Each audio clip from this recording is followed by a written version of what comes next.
বৃষ্টির কারণে আমার বারান্দার গাছগুলো বেশ মানে সতেজ একটা ভাব দেখা যাচ্ছে। বাইরে প্রচণ্ড বৃষ্টি, বৃষ্টির কারণে বাইরে যাওয়ার মতো পরিবেশ নাই। অনেক দিন যাবৎ মোটামুটি বাসার মধ্যেই আছি।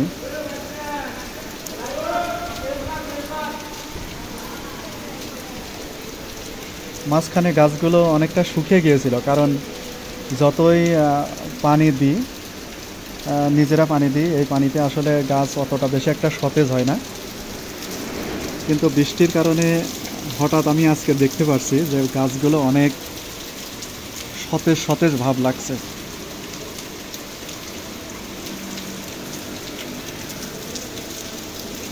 বিশেষ করে বাঁশ, এই যে গাছটা, এই গাছটা লাকি বাম্বু আর কি বলে, যেটাকে আর কি বেশি সুন্দর লাগছে আর কি এর পাতাগুলো।